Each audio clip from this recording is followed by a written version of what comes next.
But I do have a little bit of a problem at the moment with something. What?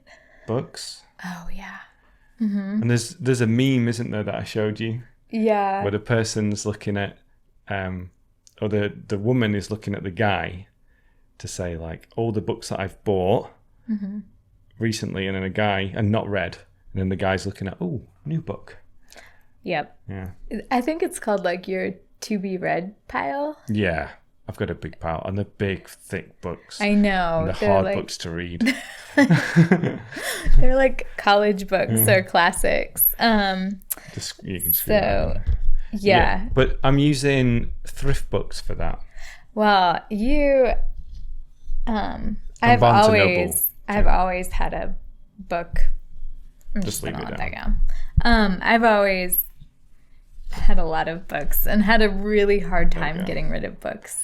Yes. And I go through phases as well thinking I should get digital books because they don't take up space and it's more minimalist, but trying to reduce screen time, therefore. And I prefer a proper book to read rather than a digital one. Mm-hmm. Yeah. I got really hooked on digital books though, especially when the kids were little. And they would fall asleep in my lap and I couldn't really move, or I was taking care of them. And so it was so easy to pull out my phone and pull up a book and just scroll like this. Because with our first child, you only had a laptop. That's true. We didn't have phones. Oh my gosh, did I read on my laptop? Yes. I read on my laptop. Do you remember? So I must have been like balancing my laptop and Thomas, and because we got a phone when I think Thomas was about 1, because we just put it off and put it off. Yeah, because we knew this world was. We knew it was going to take over, and it has. Yeah, and that's a podcast episode you can listen to. I'll leave a link in the description where I talk about social media and phones and how they've taken over, and there's no going back. There's no going back now.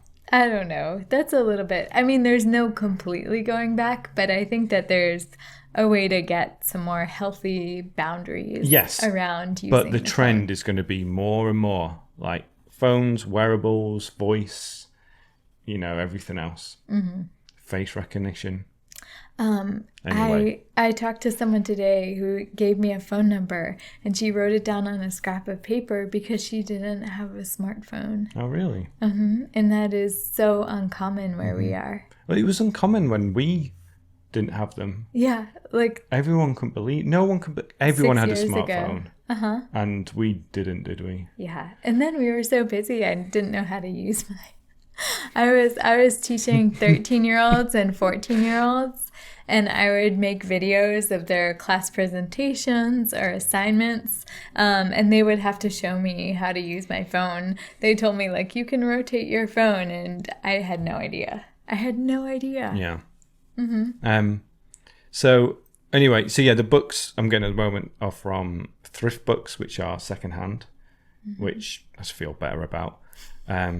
I'm trying also clothes. I tried to get them from eBay secondhand too. I try to buy secondhand clothes. Yeah, especially because then that's the thing, isn't it? Because with clothes shopping, ordering online, you don't know if it's going to fit you. And I think they know that a certain percentage of people or a certain percentage of orders won't come back because people miss the date. Mainly us two. We're not good at sending things back, are we? Not at all. But with eBay, if you know your size, you know the item, then you can go on eBay and save 50%. Yeah. And then I want to talk about meal delivery services, because I would never have thought that this would have happened, where you just get food delivered to your door. Yeah. We use a local company now. And called Mother Earth Produce. Yeah, if you're in the Asheville area. And they deliver from local produce companies and different, like, you can get milk, you can get other things, but mainly vegetables at the moment. But there's also nationwide ones that are now doing very, very well. Meal delivery is huge. And also just ordering from a restaurant on an app is so popular now. Oh, yeah. And people have kind of like there's a personal shopper. Do you know what I'm talking about? For so clothes? people, or for groceries. For groceries? Oh, well. yeah. That's so massive. When you It's unbelievable. That was very rare before last year. That's what I was using. And it used to be my little secret. I personally like the experience of going grocery shopping. I like to look at the tomatoes. I like to smell them.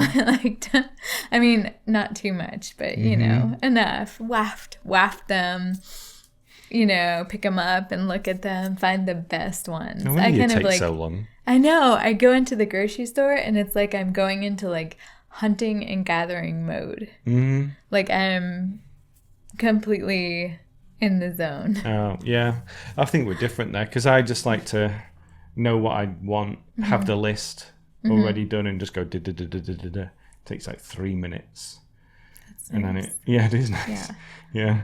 I don't know. I have like a map of the grocery store in my head though.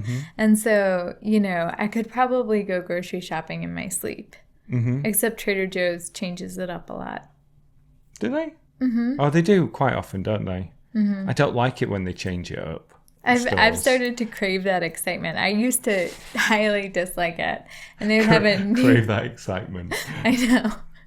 I'm also a little bit addicted to Trader Joe's, the grocery store. Yeah. I used to resist it. They would come out with like, they would take away my favorite pasta, for example, and put out a new one. And I would be so disappointed and upset. But now I'm like, oh, what kind of pasta do we have now? Like, I get really excited about that. Yeah, good.